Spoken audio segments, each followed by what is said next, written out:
الحمدللہ رب العالمین والصلاة والسلام علی سید الانبیاء والمرسلین۔ ناظرین کرام، حاضرین محفل، السلام علیکم ورحمۃ اللہ وبرکاتہ۔ میں ہوں آپ کا میزبان محمد طاہر قادری۔ ناظرین کرام اور حاضرین محفل، کیا آپ کو پتہ ہے نا آج کا ٹاپک کیا ہے؟ آج کا ٹاپک ہے کہ دعائیں قبول کیوں نہیں ہوتی۔ بندہ کہتا ہے نا کہ یار اتنے عرصے سے یہ چیز مانگ رہا ہوں، نہیں مل رہی، فلاں دعا میری قبول نہیں ہو رہی، فلاں معاملہ میرا اٹکا ہوا ہے۔ تو آخر کیا وجوہات ہوتی ہیں، کیا معاملات ہوتے ہیں؟ یہ ساری باتیں ہم آج معزز علماء کرام سے جانیں گے، کیونکہ زندگی کا ہر موڑ انسان کو کسی نہ کسی آزمائش کے دروازے پر لا کھڑا کرتا ہے۔ دل کی گہرائیوں سے نکلنے والی آہیں، آنکھوں سے چھلکتے آنسو اور لبوں پر لرزتے ہوئے الفاظ جب دعا کی صورت اختیار کرتے ہیں تو دل امید باندھتا ہے کہ خالق کائنات ضرور قبول فرمائے گا، مگر جب دعائیں بے جواب محسوس ہوں تو دل میں سوال جنم لیتا ہے کہ آخر دعائیں کیوں قبول نہیں ہوتی؟ کیا ہمارے الفاظ آسمان کی دہلیز تک نہیں پہنچتے، یا پھر کہیں ہمارے اپنے ہی اعمال اس راستے میں دیوار بن جاتے ہیں؟ اس کے علاوہ اور بہت سارے سوالات جو ہمارے ناظرین کے ذہن میں بھی ہوں گے، تو آئیے بڑھتے ہیں معزز علماء کرام کی طرف اور ان سے جانتے ہیں یہ ارشاد فرمائی حضور کہ دعائیں کیوں قبول نہیں ہوتی۔ میں چاہوں گا کہ آغاز میں علامہ سمر عباس قادری صاحب قرآن و حدیث میں دعائیں مانگنے سے متعلق کیا احکامات ہیں اور دعا مانگنے کی فضیلت کیا ہے، یہ ارشاد فرما دیجیے۔ بسم اللہ الرحمن الرحیم۔ حضرت حافظ صاحب، یہ دعا ایک مستقل عبادت ہے، اور جیسے باقی عبادتوں کا حکم ہے اسی طرح دعا مانگنے کا بھی حکم ہے، بلکہ جس طرح کوئی بھی عبادت نہ کی جائے تو اس پر ناراضگی کا اظہار ہے۔ جی، حدیث شریف میں ہے جو دعا نہیں کرتا اللہ تعالیٰ اس پر اپنا غضب نازل فرماتا ہے۔ اللہ تو اس واسطے دعا عبادت ہے اور مستقل عبادت ہے، اور اس کو ضرور مانگتے رہنا چاہیے۔ ہم یہ جو رب جعلنی مقیم الصلاۃ پڑھتے ہیں، مشہور و معروف دعا ہے، ہر عام و خاص کو تقریباً یہ آتی ہے۔ یہ قرآن مجید برہان رشید سورہ ابراہیم شریف کے اندر یہ دعا موجود ہے بطور آیت، اور یہ حضرت ابراہیم علیہ نبینا علیہ السلام اپنی مبارک زندگی میں اس کو مانگا کرتے تھے۔ اس کی جامعیت کی وجہ سے اس کو دعائے معصورہ میں شامل کر کے امت مصطفیٰ کے لیے تلقین کی گئی کہ آپ اس کی کثرت فرمایا کریں۔ تو اس کا مطلب یہ نکلا کہ دعا ایک ایسی عبادت ہے جو سب نبی اس کو کرتے چلے آئے، اور یہ اللہ کی محبوب ترین عبادت ہے۔ چونکہ بندہ جب عاجزی اور انکساری کے ساتھ اپنے رب کی بارگاہ میں متوجہ ہوتا ہے تو اللہ رب العزت اپنی رحمتوں کے دروازے اور اپنی شفقتوں اور عنایتوں کے باب اس کے لیے کھول دیتا ہے۔ اور یہ نبی کام اس لیے کرتے ہیں چونکہ وہ تو پہلے ہی معصوم ہیں، وہ تو رحمت و نور میں رہنے والے ہیں، لیکن وہ کام اس لیے یہ دعا مانگنے والا کرتے ہیں تاکہ امت کو تلقین بھی ہو جائے اور ساتھ میں اللہ کی رحمت طلب کر کے مزید اللہ کی رحمت اور برکت کی توجہ حاصل کی جا سکے۔ جہاں تک ہمیں حکم ہے کہ ہم دعا مانگیں تو خلاق عالم نے قرآن مجید میں فرمایا اجیب دعوت الداعی اذا دعان، فرمایا ہم اس کی دعا کو قبول کرتے ہیں، یعنی اس کو جواب دیتے ہیں جب کوئی دعا کرنے والا ہم سے دعا کرتا ہے۔ تو یہ دعا کرنے والا کرے گا تو اللہ تعالیٰ اس کو جواب عطا فرمائے گا نا، تو اس واسطے دعا کرنے کی تلقین اور حکم موجود ہے۔ پھر دوسری بات، خلاق عالم نے صیغہ امر کے ساتھ ارشاد فرمایا ادعونی استجب لکم، فرما لوگو تم مجھ سے دعا کرو میں تمہاری دعا قبول فرماؤں گا۔ تو یہ قرآن مجید برہان رشید میں باقاعدہ طور پر حکم موجود ہے۔ یہ تین باتیں میں نے عرض کی ہیں۔ اب چوتھی بات، اگر احادیث طیبہ کا مطالعہ کیا جائے تو ایک وسیع باب کھل جاتا ہے دعاؤں کی قبولیت کے حوالے سے۔ نبی کریم علیہ السلام نے ارشاد فرمایا، ترمذی ابواب الدعوات کے اندر یہ حدیث ہے، فرمایا علیکم عباد اللہ بالدعاء، اے اللہ کے بندو تمہارے اوپر لازم کر دیا گیا کہ تم اللہ کی بارگاہ سے دعا طلب کیا کرو۔ یہ پہلی بات۔ دوسری حدیث شریف نبی مکرم علیہ الصلوۃ والسلام ارشاد فرماتے ہیں جب دعا مانگو نا تو کثرت تمہاری دعا میں اس بات کی ہو کہ یا اللہ ہمیں عافیت عطا فرما دے۔ اور یہ عافیت پر میں نے ایک مرتبہ سیدی امیر اہل سنت دامت برکاتہم العالیہ آپ کی ایک بات سنی، اور میرا خیال ناظرین بھی اس پر غور فرمائیں گے۔ فرمایا کہ ایک ایسا بھی اللہ کا بندہ گزرا ہے جو دعا کرتا تھا کہ یا اللہ میرا خاتمہ ایمان پہ ہو جائے، اور وہ عافیت کی ساتھ میں دعا نہیں کرتا تھا، وہ یہی کہتا تھا کہ میرا خاتمہ ایمان پہ ہو جائے. صحیح. خاتمہ تو ایمان پہ ہوا لیکن آخری وقت میں آگ لگی تو وہ جلس کے فوت ہو گیا.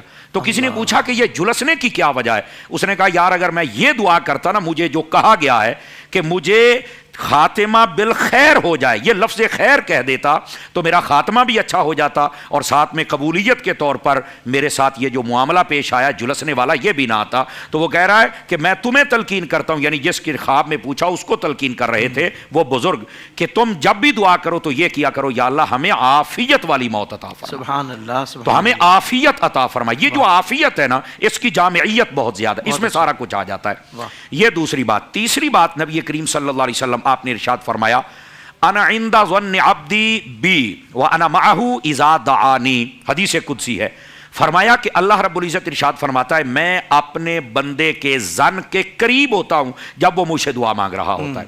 یعنی میرا بندہ جس حسن ظن سے، اس حسن ظن کے اندر ایک تو دعا کی قبولیت کا یقین ہونا چاہیے، اور دوسرا یہ ہے کہ جو مانگ رہا ہے اللہ تعالیٰ جس وقت پر مانگ رہا ہے اسی پر عطا فرمائے گا، اور اگر وہ نہیں دے گا تو اچھا نعم البدل عطا کرے گا.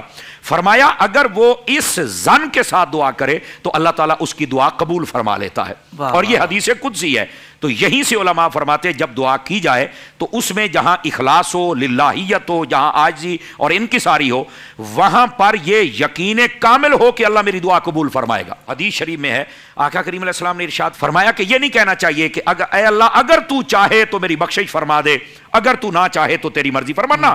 یہ جو انشائی کلمات ہے یہ نہیں دعا میں ہونے چاہیے، بلکہ یقینی کلمات کے ساتھ دعا کرنی چاہیے کہ اے میرے باری تعالیٰ تیرے دربار کے لیے میں کہاں جاؤں گا، میں نے یہاں سے بخشش لے کے جانا ہے، اور تیرے دربار میں تو کمی کس بات کی ہے. اپنے حبیب کا صدقہ، تجھے تیرے اسماء حسنہ کا صدقہ مجھے معافی عطا فرما دے. تو پھر اس انداز سے دعا کرنی چاہیے. چوتھی بات، نبی مکرم صلی اللہ علیہ وسلم آپ ارشاد فرماتے ہیں صلو علی واجتہدوا فی الدعاء. آقا کریم علیہ السلام فرماتے ہیں یعنی جو بندہ جو یہ کہتا ہے کہ یار میری دعا قبول ہونی چاہیے، تو آقا کریم علیہ السلام نے فرمایا اگر چاہتے ہو تمہاری دعا قبول ہو جائے تو پہلے میری ذات پر درود پڑھا کرو اور پھر توجہ کے ساتھ دعا کیا کرو، اللہ تمہاری دعا قبول فرما لے گا. یہ باقاعدہ طور پر حدیث شریف میں بتا دیا گیا. پانچویں بات، نبی مکرم صلی اللہ علیہ وسلم آپ نے ارشاد فرمایا جو بندہ یہ چاہے کہ میری دعا اللہ تعالیٰ ہر مصیبت اور پریشانی، آزمائش، ابتلا میں قبول کر لے اور میری اس مصیبت کو ٹال دے، تو فرمایا اس بندے کو چاہیے کہ جب جب آسانی والا ماحول ہو تب بھی دعا کرتا رہے. یہ نہیں کہ جب اس کو ضرورت اور حاجت نہیں بظاہر تو تب تو دعا کرتا نہیں، اور جب پریشانی ہوتی ہے تو حضور دعا کر دیں، حضور کر دیں، آپ کر دیں، مسجد میں کروائے، جمعے میں کروائے. نہیں، فرمایا جب اللہ نے آپ کو آسانی اور عافیت اور سکون بخشا ہوا ہے، اگر آپ اس ٹائم میں دعا کرتے رہنے کے عادی ہو جائیں گے تو جب کبھی مصیبت آن پڑے گی آپ دعا کریں گے فوراً اللہ تعالیٰ اس کو رد فرما دے گا، فوراً اللہ ٹال دے گا اور تمہاری دعا قبول فرما لے گا. چھٹی بات، نبی مکرم صلی اللہ علیہ وسلم آپ ارشاد فرماتے ہیں تدعون اللہ لیلکم و نہارکم فإن الدعاء صلاح المؤمن. فرمایا اے لوگو تم اپنے رب سے دعا کیا کرو دن میں بھی اور رات میں بھی، یعنی اس کا کوئی ٹائم خاص نہیں ہے. اور یہاں میں ناظرین کی آسانی کے لیے بتا دوں، ویسے تو بہت ساری چیزیں ہیں لیکن 3 چیزیں ایسی ہیں جن کے لیے اللہ نے ٹائم مقرر نہیں فرمایا. ایک ہے حضرت حافظ صاحب اللہ کا ذکر، اس کے لیے ٹائم خاص نہیں ہے، کوئی صبح کرے، شام کرے، دوپہر کرے، رات کرے، اور ایون دین یہاں تک کہ نماز سے پہلے کرے یا نماز کا سلام پھرنے کے بعد کرے، جب بھی ذکر کرے کوئی اس کو روک نہیں سکتا. بہت اچھا. دوسری بات ہے نبی کریم صلی اللہ علیہ وسلم پر درود پاک پڑھنا. اس کو بھی کوئی مائی کلال پابند نہیں کر سکتا. صبح پڑھیں، شام پڑھیں، لیٹ کے پڑھیں، سواری پہ پڑھیں، آپ وضو کے ساتھ پڑھیں، بغیر وضو پڑھیں، حالانکہ وضو کے ساتھ برکت ہوتی. آپ دکان میں ہیں، مکان میں ہیں، سفر میں ہیں، کہیں بھی ہیں، آپ درود پڑھیں. کوئی ایون نماز سے پہلے بھی درود پڑھ سکتے ہیں، بعد بھی پڑھ سکتے ہیں، آذان سے پہلے بھی پڑھ سکتے ہیں، آذان کے بعد بھی پڑھ سکتے ہیں. چونکہ جب پابند کسی نے نہیں کیا تو کوئی اس کو پابند نہیں کر سکتا. یہ دوسری بات ہے. اچھا، تیسری بات وہ ہے دعا مانگنا. دعا مانگنا ایک ایسا عمل ہے اللہ نے اس کو ٹائم کے ساتھ پابند نہیں کیا کہ آپ اس ٹائم میں دعا کر سکتے ہیں اور اس میں نہیں کر سکتے. صوفیاء کہتے ہیں یہ اور بادشاہ ہوتے ہیں کہ جن کے دربار کے دروازے بند ہوتے ہیں اور ان کے ٹائم ہوتے ہیں اور پھر باقاعدہ اعلان ہوتے ہیں کہ فلاں سے فلاں دن تک ہم تمہیں دیں گے، آ جاؤ اور ہم سے لے لینا. فرمایا یہ رب کا دربار ہے، ایک لحظہ کے لیے بند نہیں ہوتا. مانگنے والا جب بھی مانگتا ہے اللہ رب العزت اسے عطا فرما دیتا ہے. سارے زمانے کے لوگ مل کے پابند کرنا چاہیں نا، نہ ذکر کو پابند کر سکتے ہیں اس کے ٹائم کو، نہ درود پاک کو ٹائم کے ساتھ پابند کر سکتے ہیں، نہ دعا کو کر سکتے ہیں. آپ کا جب جی چاہے آپ اس وقت کے اندر یہ کر سکتے ہیں. آخری بات، اور اس کے بعد ہم حضرت مفتی صاحب کی برکت لیتے ہیں. اللہ نے جود و کرم و بخشش و عطا کے کچھ ٹائم رکھے ہوئے ہیں. اگر وہ گھڑی مل گئی، شکاوت، محرومی اور بے سکونی وہ کبھی قریب نہیں آ سکتی. وہ ہم گھڑیاں کیسے حاصل کر سکتے ہیں؟ جب جب موقع ملے دعا کرتے رہا کرو. انہی گھڑیوں کے اندر وہ گھڑی بھی ہے جس میں دعا قبول ہو جائے گی اور اللہ تعالیٰ ہر مشکل کو ٹال کے رکھ دے گا. تو یہ قرآن کی آیات تو یہ بات، اور احادیث کچھ میں نے آپ کی خدمت میں پیش کی، ناظرین تک پہنچائیں تاکہ ان کو احساس ہو کہ قرآن اور حدیث میں دعا مانگنے کا جہاں حکم ہے وہاں پر اس کی بہت ساری تاکید بھی فرمائی گئی ہے. بلکہ جو دعا نہیں کرتا اس پر اللہ کا غضب ہوتا ہے. تو ہمیں ضرور دعا کرنی چاہیے. بلکہ لگے ہاتھوں ایک بات بتاؤں، جب دعا کی جائے کوشش کریں کہ آپ کے پاس 2 4 10 بندے ہو جائیں تو کیا بات ہے، 40 کا عدد ہو جائے پھر تو اس میں سمجھو قبولیت کے چانسز ہی چانسز ہے نا. لیکن حدیث شریف میں ہے فرمایا جہاں پر لوگ اکٹھے ہو کر دعا کرتے ہیں، فرمایا حدیث شریف میں ہے بعض دعا کریں اور بعض آمین کہیں، تو فرمایا اللہ ان سب کی دعا قبول فرما لیتا ہے. سبحان اللہ سبحان اللہ، کیا بات ہے. موضوع کوئی بھی ہو، ٹاپک کوئی بھی ہو، علامہ سمر عباس صاحب کی تیاری اور پھر اس کے بعد آپ کا انداز اور پھر مختصر وقت میں اتنا بڑا کانٹینٹ دے دینا، میں کہتا ہوں یہ آپ کی اسپیشلٹی ہے، یہ آپ کا امتیاز ہے. اللہ تعالیٰ آپ کو اس کی بہترین بہترین جزا عطا فرمائے. اللہم آمین. جزاک. علامہ مفتی مدنی رضا صاحب تشریف فرما ہے. وہ سب یہ ارشاد فرمائے گا کہ دعا مانگنے کا طریقہ اور اس کے آداب کیا ہے. ظاہر بات ہے کہ جو ہر بندہ مومن چاہتا ہے کہ میں رب کی بارگاہ میں فریاد اس کے جو اسلوب ہے اس کے مطابق کروں، تو طریقہ اور آداب آپ ارشاد فرما دیں گے تو اور انشاءاللہ کیفیت بنے گی جنہیں اختیار کرنے کے بعد ہم حسن ظن رکھ سکتے ہیں کہ اب دعائیں قبول ہو جائیں گی. بسم اللہ الرحمن الرحیم. یقیناً دعا جس کے بارے میں نبی کریم صلی اللہ علیہ وسلم نے ارشاد فرمایا کہ الدعاء مخ العبادہ، کہ دعا جو ہے وہ عبادت کا مغز ہے. تو اور یہ اللہ تبارک و تعالیٰ کے قرب خاص کے لیے ایک انتہائی زبردست وسیلہ بھی ہے.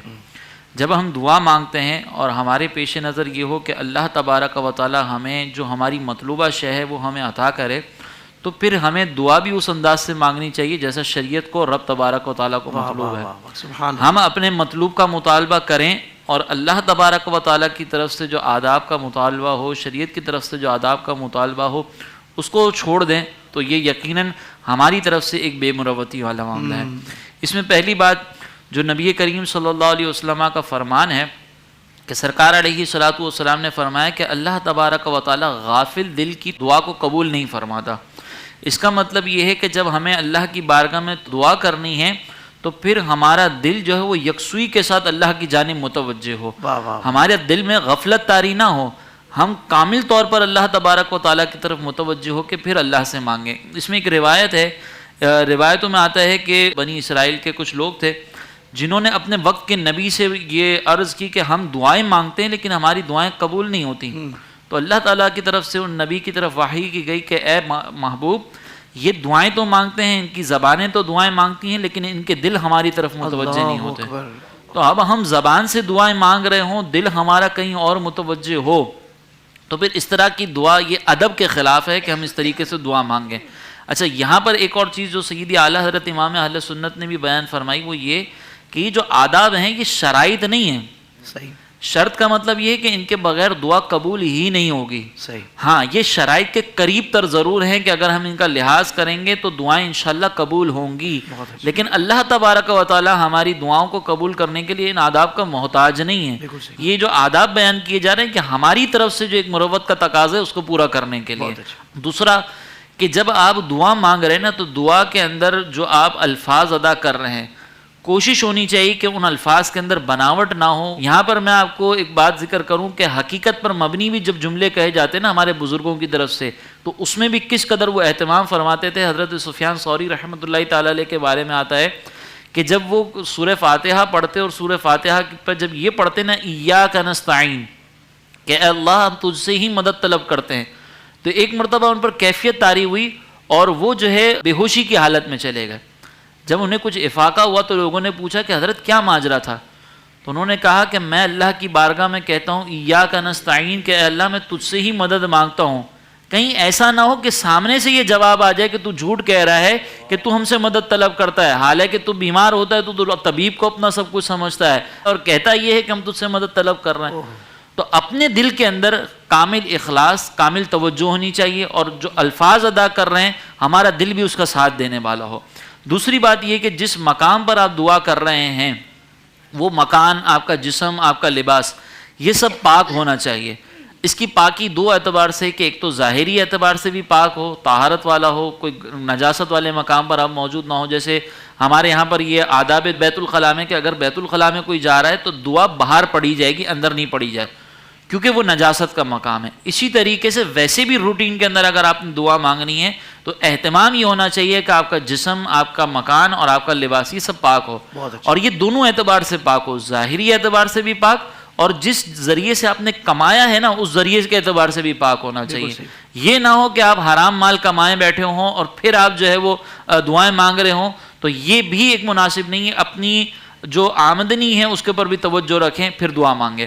اسی طرح اگر آپ دعا مانگ رہے ہیں تو اس سے پہلے کوئی اچھا عمل کر لینا چاہیے۔ اب یہ اچھے عمل کے بارے میں بزرگان دین نے فرمایا کہ یا تو یہ 2 رکعت نوافل آپ ادا کر لیں جس کو صلاۃ الحاجت کہتے ہیں، اور اس کے بعد آپ جو ہے وہ دعا مانگیں، یا پھر ایک اور طریقہ کار جو قرآن مجید میں بیان کیا گیا جس کا مفہوم یہ ہے کہ جب تم اللہ کی بارگاہ میں کچھ عرض کرو تو کچھ صدقہ دے دو۔ تو اعلیٰ حضرت فرماتے ہیں کہ یہ اگرچہ منسوخ ہے کہ اب صدقہ دینا واجب نہیں ہے دعا سے پہلے، لیکن بہتر تو ابھی بھی ہے کہ جب ہم دعا کر رہے ہوں تو ہم پہلے صدقہ دیں اور پھر اس کی بعد اللہ کی بارگاہ میں دعا کریں۔ تو یہ بھی ایک آداب دعا میں شامل ہے۔ دوسری بات یہ کہ آپ جب اللہ کی بارگاہ میں دعا کر رہے ہیں نا تو اللہ کے بندوں کے حقوق آپ نے غصب نہ کیے ہوں۔ اس کی مثال اعلیٰ حضرت یوں بیان فرماتے ہیں کہ اگر آپ کسی مالک کے پاس جائیں اور اس سے کسی شے کا مطالبہ کریں، لیکن آپ نے اس مالک کے جو بندہ ہے، جو غلام ہے، اس کو آپ نے غصب کیا ہوا، اس کو آپ نے نقصان پہنچایا ہوا، تو مالک یقیناً آپ سے اس بات کا تقاضا کرے گا کہ میرے غلام کے اوپر تم ظلم کر رہے ہو اور پھر مجھ سے نیکی کا مطالبہ کر رہے ہو۔ تو اگر ہم اللہ کی بارگاہ میں دعا کر رہے ہیں تو اللہ کے بندوں کے حقوق ہم نے غصب نہ کیے ہوئے ہوں، جو حقوق ہم پر لازم ہیں وہ ہم نے ادا کر دی ہوں۔ دوسری بات یہ کہ ہم جب دعا کریں تو اس پر اللہ تبارک و تعالیٰ کی رحمت کو یاد کر کے ندامت کا بھی اظہار کریں کہ اللہ تبارک و تعالیٰ نے مجھے اتنی نعمتیں عطا کی ہیں اور اس کے جواب میں کیا کر رہا ہوں۔ اور یہاں پر اب روایت ہے، یہ حدیث قدسی ہے کہ اللہ یہ فرماتا ہے کہ میں ٹوٹے دلوں کے ساتھ ہوتا ہوں۔ اب ایک بندہ جو ہے وہ اللہ کی بارگاہ میں نادم ہو، شرمندہ ہو، پھر وہ دعائیں مانگ رہا ہو تو یقیناً پھر اس کی دعا قبول ہوگی۔ اسی طرح حضرت نے بھی یہ ارشاد فرمایا کہ جب کوئی شخص دعا کر رہا ہو نا تو اس کو 2 کام دعا کے وقت ضرور کرنے چاہیے۔ ایک حمد الہی بجا لائے دعا سے قبل، کیونکہ یہ نبی کریم صلی اللہ علیہ وسلم نے فرمایا کہ اللہ تبارک و تعالیٰ اپنی حمد سے سب سے زیادہ راضی ہوتا ہے۔ اور اگر ہم دعا کا طریقہ اگر ہم دیکھیں نا تو سورہ فاتحہ کے اندر دیکھیں، اس میں ہمیں جو دعا تعلیم فرمائی ہے اس کا انداز بھی یہ ہے کہ پہلے اللہ کی کبریائی بیان کی، اس کی حمد بیان کی، اور پھر اس کے بعد ہم نے دعا کی ہے۔ تو یہ بھی ایک طریقہ کار ہونا چاہیے۔ دوسرا درود پاک پڑھنا، اس کے بارے میں حضرت عمر فاروق کہتے ہیں کہ تم جب دعا کرتے ہو تو یہ زمین و آسمان کے درمیان معلق رہتی ہے حتیٰ کہ تم نبی کریم صلی اللہ علیہ وسلم پر درود نہ بھیجو۔ تو یہ فاروق اعظم رضی اللہ تعالیٰ عنہ کی اس میں روایت ہے۔ اور دوسری چیز یہاں پر جو بزرگ فرماتے ہیں کہ اگر ہم درود پڑھتے ہیں نا تو درود یہ ایک ایسی دعا ہے جو اللہ کی بارگاہ میں قبول ہی قبول ہے۔ اب اگر ہم نے دعا سے پہلے اور دعا کے بعد یہ درود پاک پڑھ لیا تو یہ اللہ کی رحمت سے بہت بعید ہے کہ اول و آخر قبول ہو جائے اور درمیان کی بات قبول نہ ہو۔ تو اسی لیے اگر ہم اول اور آخر دعا اگر درود پاک پڑھ لیں گے تو انشاءاللہ ہماری درمیان کی دعائیں بھی قبول ہو جائیں گی۔ پھر اس کے بعد اللہ تبارک و تعالیٰ کو پکارنے کے لیے اس کے مبارک ناموں کا جو ہے وہ اہتمام کیا جائے۔ جیسے ہم یہ رب یا ربنا یا ربنا یا ربنا یہ 5 بار کہیں تو اس سے بھی دعاؤں کی قبولیت میں اضافہ ہو جاتا ہے۔ اور اگر دعا گناہوں سے معافی کی ہو بالخصوص کہ ہم گناہوں سے معافی طلب کر رہے ہیں اور جو ہے ہمیں دعا کرنی ہے تو اس میں سب سے بہترین یہ ہوتا ہے کہ ہم اللہ تبارک و تعالیٰ کی بارگاہ میں اس کے محبوب کا وسیلہ پیش کریں، کیونکہ اللہ تبارک و تعالیٰ نے گناہوں کی معافی کے لیے یہ فرمایا کہ وَلَوْ أَنَّهُمْ ظَلَمُوا أَنفُسَهُمْ جَاءُوكَ، اے محبوب جب یہ اپنی جانوں پر ظلم کریں تو آپ کی بارگاہ میں آ جائیں، پھر رسول بھی ان کے لیے مغفرت طلب کریں، یہ بھی اللہ کی بارگاہ میں مغفرت طلب کریں۔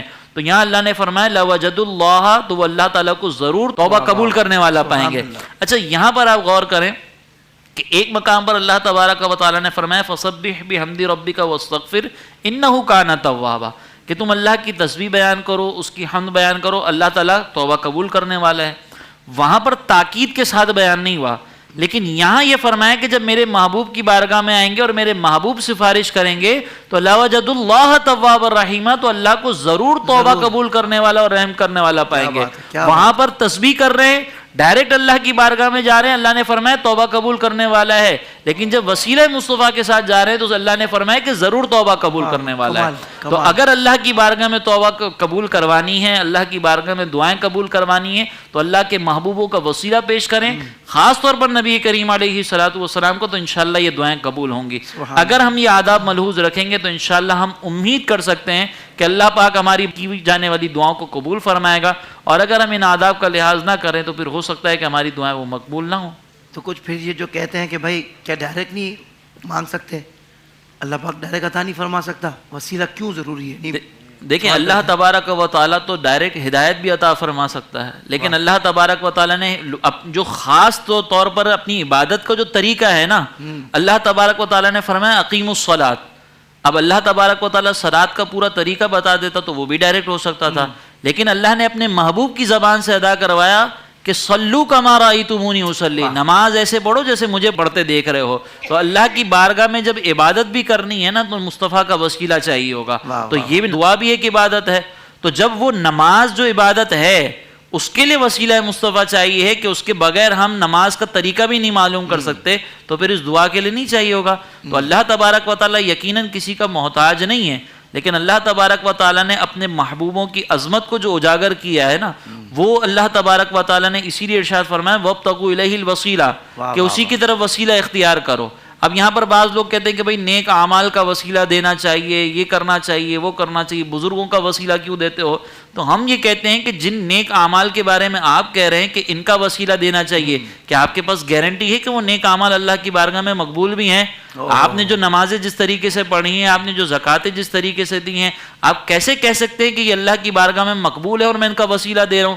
تو وہ نیک اعمال جن کی قبولیت کی گارنٹی آپ کے پاس نہیں ہے، اس کا وسیلہ دینے کے لیے آپ قائل ہیں، لیکن جو اللہ کے محبوب ہیں جو یقیناً اللہ کی بارگاہ میں مقبول ہیں ان کا وسیلہ نہیں دے سکتے.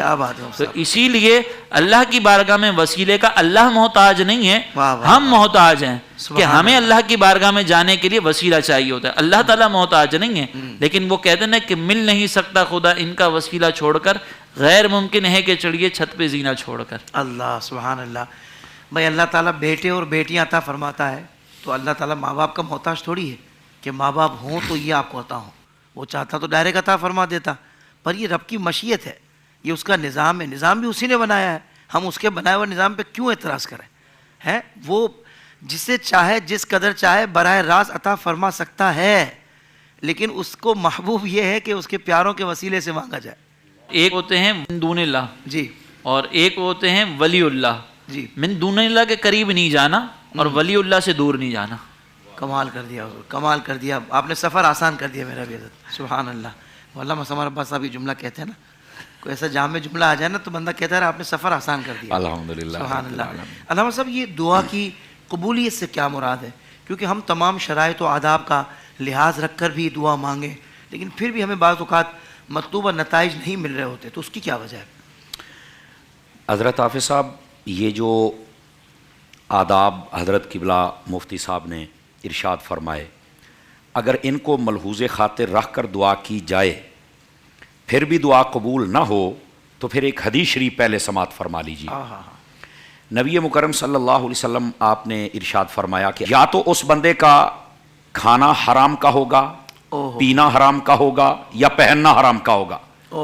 مطعمہ حرام و مشربہ حرام و ملبسہ حرام.